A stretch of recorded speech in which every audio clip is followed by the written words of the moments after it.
Hey, my creative friends. I'm a little late tonight.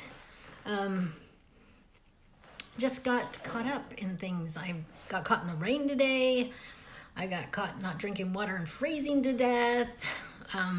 It's just one of those days where I'm running kind of a little behind. I didn't brush my hair, but this is not a beauty contest, so we are okay. Hey, Carrie. I got to go to a museum today in Sweden. It was this little museum tucked into the city, and it was just cool. I was able to see some paintings of people I've studied in art history, and it was just a great day. And I have another gal. She's a new friend of mine, so we went together, and I'm gonna take this gum out of my mouth. I forgot I had gum in my mouth. Oh, hi, Nancy. Carrie and Nancy are watching, and they have helped me immensely with quilts and doing some of the harder quilts and coming up, helping me with designs and coming up with the process. And so these two gals are totally creative, and I remember Nancy from a million years ago, because we're both a million years old, and I remember her having the quilts up in her house and having people over, and Carrie has just followed along with her being creative by doing quilts too, but also alterations. And yeah, these two gals are just kind of cool gals. So, part of my creative friends. Anyways, let's see. Oh, I'm Shannon from Shannon Studio. And we are here to talk about creativity. And I want to introduce you to a person. And I'm going to tell you about this person, and as a lead into what we're going to talk about tonight. Okay, she is usually in a good mood. She has a lot of confidence. She's learned how to be a problem solver.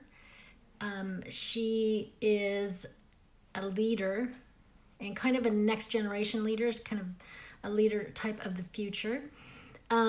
She challenges herself. She doesn't just, rest on what she's already accomplished. She challenges herself. She continues with her own personal development. When adversity comes up, she deals with that and allows the healing process to work in her.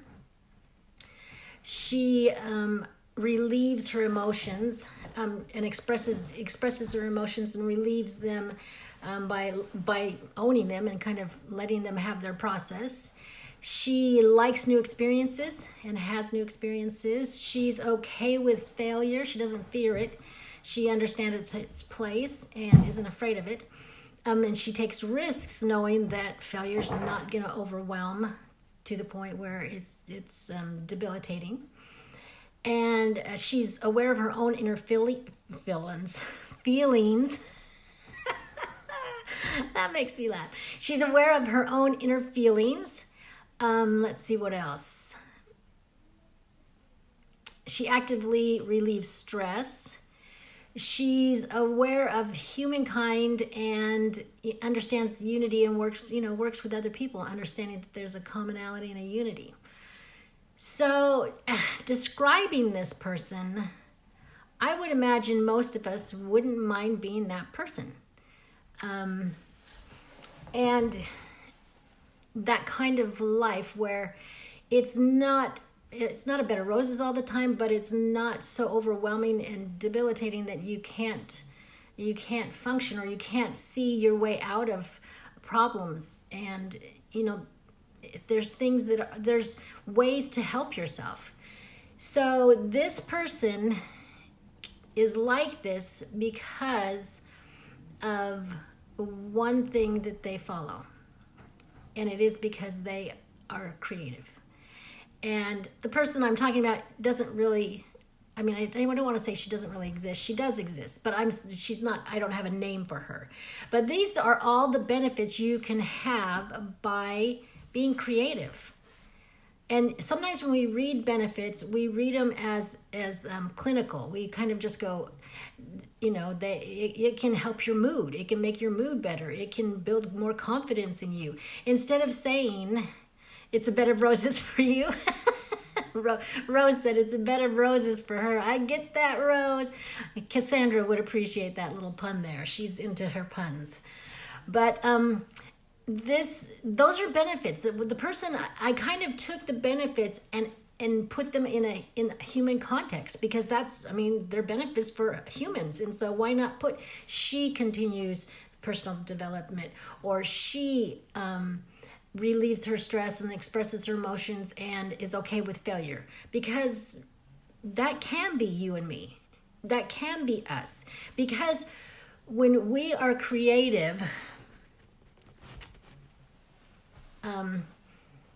that's who we become.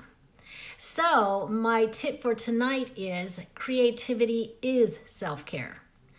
There's a big self-care thing going on, and it talks about, some of the simpler things are light a candle and take a bath, which I don't think are bad things. But if you really want some real and researched benefits that help you with all these things that I've mentioned, then creativity is the direction you want. Being creative. And it doesn't matter, all the research that I've read and stuff, it doesn't matter. It's not like, okay, you have to paint a picture so then you can get these benefits, or you have to write a book so you can get these benefits. It's not a particular thing you have to do besides the overall act of being creative, of getting out and making things and doing things. And so it really is up to us to kind of fill in what type of creativity. And that's the beauty of it. All these benefits and attributes that you can gain, you can get them in a fun way. Who doesn't want that? If I don't have to work hard at it, thank you. So that creativity is self-care. And I want to make a distinction that it's not creative self-care. It's not like coming up with something fun and new for your self-care per se, though that could be helpful. But it's being creative that creates the self-care. So those benefits are real and researched, as I said. Okay, here's a quote from Marcus Aurelius again. I'm reading one of his books, Meditations, I think it's called. And it's, they talk differently when it was 150 AD or whatever time frame, around that time frame that it was. They talk a little bit differently, and their vocabulary is different. But I think we can get the gist of what he's saying. So he says, cares from without distract you. Take leisure, and I think that means, just kind of take a moment. Take leisure, then to add some good thing to your knowledge. Have done with vacillation. For trifles, too, are they who, by their activities, weary themselves in life, and have no settled aim to which they may direct once and for all their every desire and project. So, it's a little bit lengthy, but what I kind of got was that, there's cares that distract you. And you need to bring in some kind of good thing into your knowledge. You need to bring it in. Then you've got to stop with the trifles, stop with the unimportant things.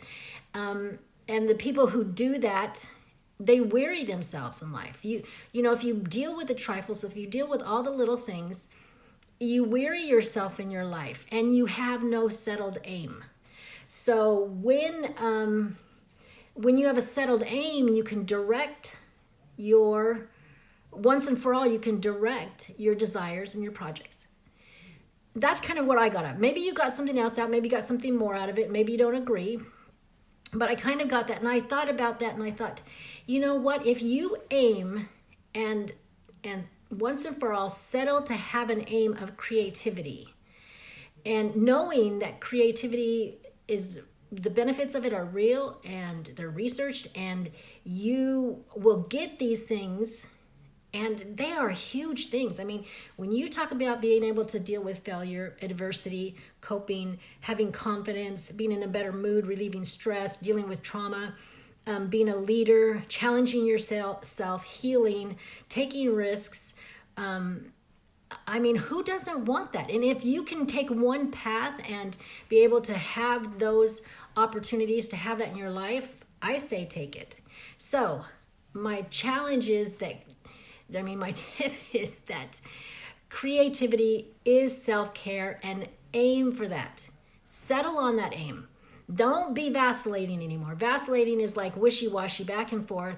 You can't figure out what you want. Don't vacillate. He says, have done with vacillation, means be done with it. Don't do it anymore. Get that aim. Settle yourself on an aim. You can settle yourself on any aim you want.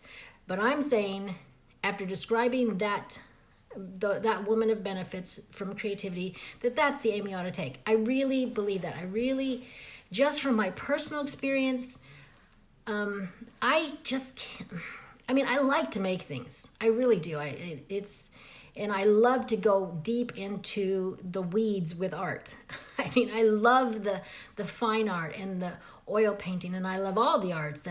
But even if you're not into creating that deeply and on that kind of a professional level, it doesn't say you have to be a professional in order for the benefits to be available to you. You don't have to be a professional. All you have to do is get out there and start doing some of these creative things and having these experiences and let them work on you. And when we talk about self-care, it's not take care of yourself every so often. It's more of a practice, a daily type practice. But we'll talk more about that tomorrow. In the meantime, creativity is self-care, and direct your aim toward it. Share your thoughts with that. What do you think about how creativity has made you feel? If you feel like it's done some things, some of these benefits that I was talking about, share with us. And I do appreciate your comments. You're something I really like thinking of what you guys are saying. And let's see, I'll be back tomorrow. But in the meantime, remember you have a creative heartbeat, so listen for it. And I will see you tomorrow. Bye.